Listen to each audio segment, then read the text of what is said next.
Hi, Armoured Pants here, and I have another video for you on the Tier 5 Matilda IV premium tank, which is available in the store all the time. Now, let's have a look at the tech spec, and as always, we'll use Blitz hanger. But before we go into that, I would just say, to summarise this tank before we actually go into details, that it's mediocre. It is nondescript and boringly average. There's nothing spectacular, special, or different about it. But nonetheless, it is a steady, run-of-the-mill sort of medium tank in tier 5. And as a premium tank, obviously, it will have it'll earn some credits for you with its credit coefficient, etc. But you know, the tank itself, nothing spectacular. Its DPM is average. It has a 76mm gun. You know, its pen is more or less average. Its gun handling is more or less average.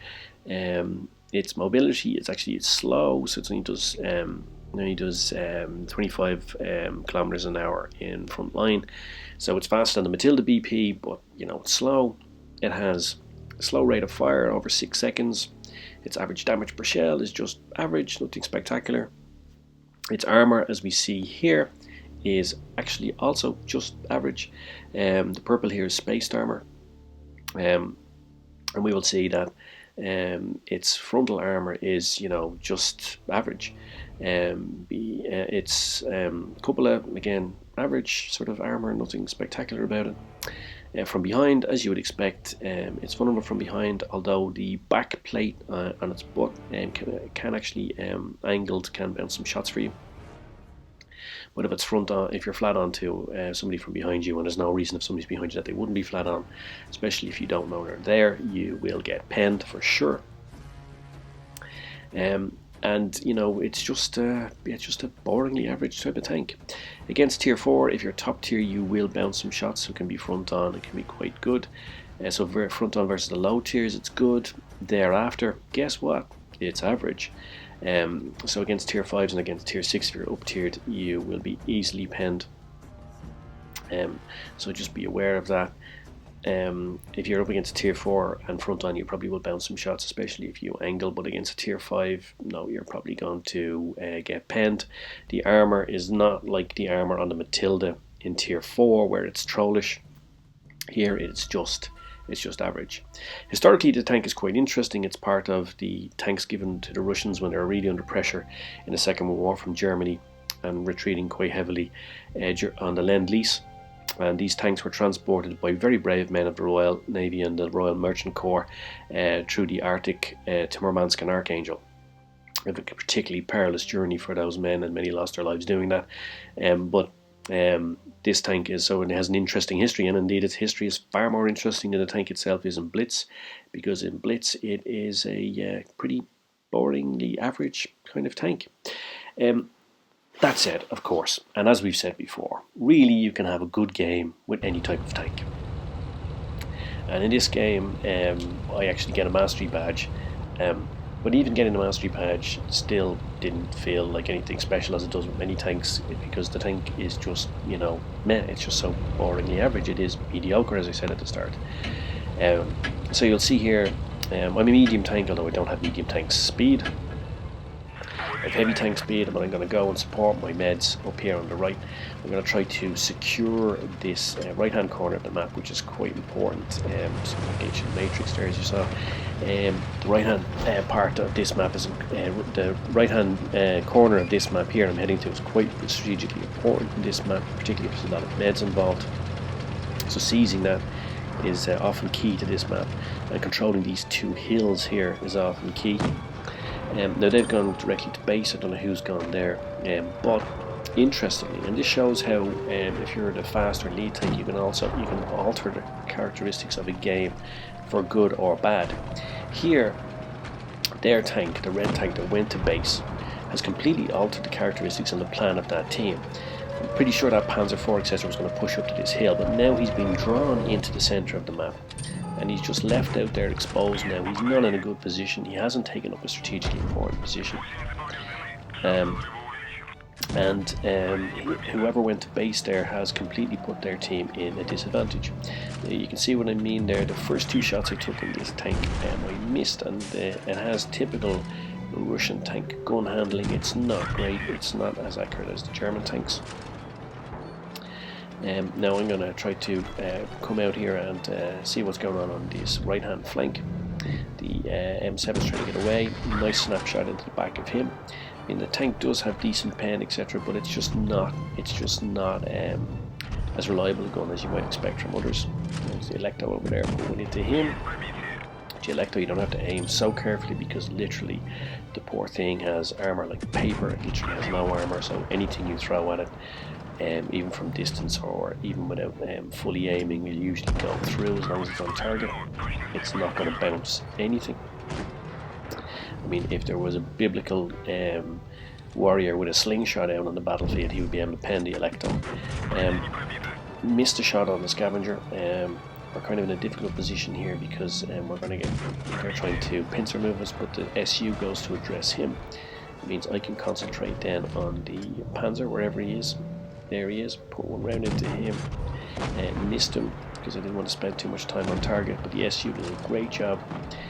Takes out the scavenger. I am now seeing about other targets going into the KV, but its turret bounces. Now I'm prepared my gun and I'm going to try to put some pressure onto the KVs to help out my team. The KVs are pushing up here. They're doing a good job for their team, and they are trying to put pressure and to secure the centre of this base and to clear us out of it. I am going to push on to see if I can help my team to relieve this pressure. Now the KVs have gone both behind. The Panzer IV is not pushing up, so I see the opportunity to come up behind the KVs, which is basically the best place to be in the KV, is behind it. Drop the adrenaline. I'm going to try to put as many rounds into the back of the KVs as I can while I have them in front of me and their attention is focused elsewhere. Clear one of the KVs, which is great.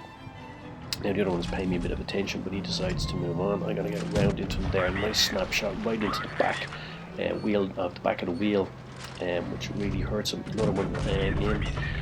And I'm able to pull back and actually able to put him on fire. Then another round right into the back, the vulnerable part of the KV. And this part of the KV is the most vulnerable, and you have a very good chance to set on fire if you hit it, and then I clear him, which is great. But it's still 2v1. And I have the Electo I hit earlier and a Panzer IV-D. Now if these guys know what they're doing, I'm in trouble because I'm slow. They can get around behind me, especially if they attack together. Because they both have decent guns that will be able to pen me. Now the Panzer IV-D is coming up on one side of me, and I'm hoping the Electo doesn't come behind me and start putting rounds into the back of me. Panzer IV-D is there, and he fires, he bounces. The Electo is coming now. I need to clear this Panzer quickly before the Electo. The Electo is behind me. This is what I feared. I'm going to push on, make sure that he doesn't have a shot. Panzer misses. Now I'm going to take my time here with the Electo. I just aim this shot and take the hit, and then I get the kill. So that's 4 kills for me, and as I said, I got a mastery badge as well. But I think the secret of getting the mastery badge there, and I did over 2.6k damage, is that all of the combat took place in and around the centre part of the map. I didn't have to move too far because the tank is not mobile, it's pretty slow. And because I was in cover around the buildings, it was more difficult for the enemy to get shots onto me. And I did get a bit of luck in being able to, in that the Panzer IV didn't push up onto me, and I was able to get in behind the KVs.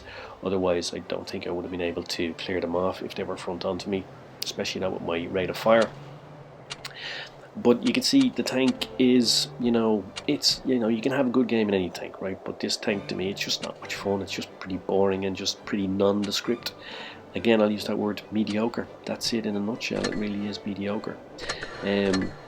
It was a good game though. We delivered master badge, top gun, high caliber defender because I hit the tank in the base, Kolobonov medal, this is 3v1, sharpshooter, etc. And of course the getting the Kolobonov medal is always good, especially when you're left against 3 tanks with good. I mean, the Panzer had a quite nice hit points left. So let's just recap. The tank is very good value for money, right? So it's 2,400 gold. So compared to some of the things that Wargaming have been trying to push onto us recently, it's good value for money. It's not going to break the bank. It's about 11, 12 euros. Credit coefficient is 142%. So It will earn you decent credits versus a Techline tank, but it's not particularly, it's mediocre for a premium tank. It has good armour and it will bounce some shots, particularly against lower tiers, but it's nothing special. It's not troll armour like the tier 4 Matilda has. And if you're up tiered, you're definitely going to be in trouble. It has minimal mobility, although it is better than a Matilda Black Prince, but that's the only thing that's better about it compared to Matilda Black Prince. I also have done a review on that, you should watch. The gun is average, the DPM is average, strangely enough. Nothing spectacular, nothing to write home about. It is just middle of the road. And the tank is okay, it's nothing special. It's decent value. And if you have some gold and you already have the Matilda BP, for example, then buy it for variety. But there is no other reason really to buy this tank at all. Because as I said, mediocre. So I hope you enjoyed it. Thanks for watching. Cheers, Mush, and have a great 2019. Thanks, guys. Take care. See you. Bye.